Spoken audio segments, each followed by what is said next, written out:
మీ car కి best ceramic coating premier care Apexer car detailing studio for contact.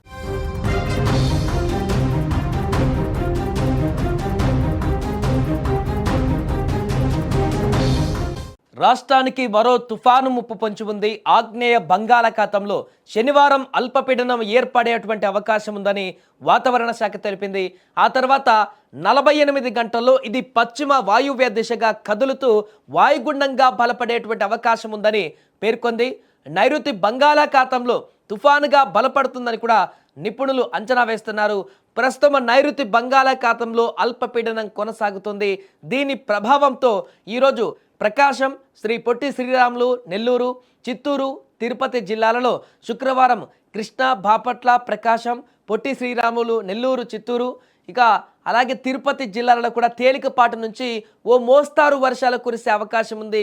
ఇక రేపు కృష్ణా, బాపట్ల, ప్రకాశం, నెల్లూరు, చిత్తూరు, తిరుపతి జిల్లాలలో అక్కడక్కడ తేలికపాటి నుంచి మోస్తారు వానలు కురిసే అవకాశం ఉందన్న విపత్తుల నిర్వహణ సంస్థ ఈ రకంగా తెలిపింది. అలాగే రాష్ట్రంలోని పలు ప్రాంతాలలో శని, ఆదివారాలలో ఈ యొక్క మోస్తారు నుంచి తేలికపాటి వర్షాలు, మంగళవారం కొన్ని చోట్ల భారీ వర్షాలు కురిసేటువంటి అవకాశం ఉందని కూడా అమరావతి వాతావరణ కేంద్రం తాజాగా పేర్కొంది. మరొక వైపు రాష్ట్రంలో చలి తీవ్రత కొనసాగుతుంది. ఏజెన్సీ ప్రాంత ప్రజలు దీంతో గజగజలాడిపోతున్నారు. మంగళవారం రాత్రి అత్యల్పంగా అల్లూరి సీతారామరాజు జిల్లా మాడుగులలో 4.6 డిగ్రీల ఉష్ణోగ్రత కూడా నమోదైంది. ఈ సీజన్లో ఇదే అత్యల్పం కావడం గమనార్హం.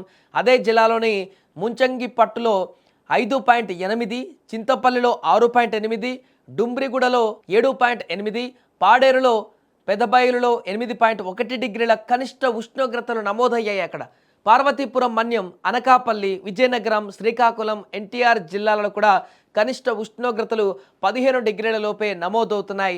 దీంతో అక్కడ ఉన్నటువంటి ప్రజలందరూ కూడా ఈ యొక్క చలి తీవ్రతకు వణికిపోతున్నారు.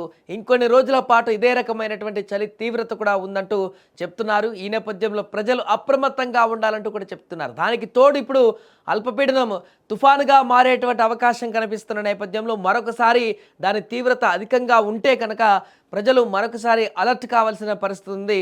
మొన్న కొద్ది రోజుల క్రితం ఇప్పటికే మోతా తుఫాను ప్రభావంతో చాలా జిల్లాలు కూడా దాని యొక్క ప్రభావాన్ని ఎదుర్కొన్నాయి.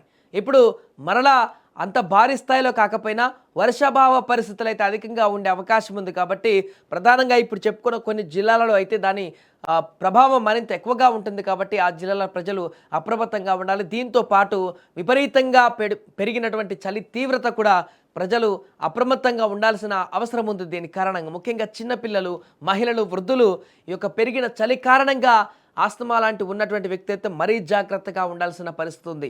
శ్వాస తీసుకోవడంలో ఇబ్బందులు ఎదురయ్యేటువంటి అవకాశం ఉంటుంది. జ్వరాలు, అదే రకంగా జలుబు, దగ్గు లాంటివి కూడా వచ్చేటువంటి అవకాశం ఉంటుంది. కాబట్టి ఖచ్చితంగా ప్రతి ఒక్కరు కూడా జాగ్రత్తగా ఉండాలంటూ నిపుణులు చెబుతున్నారు.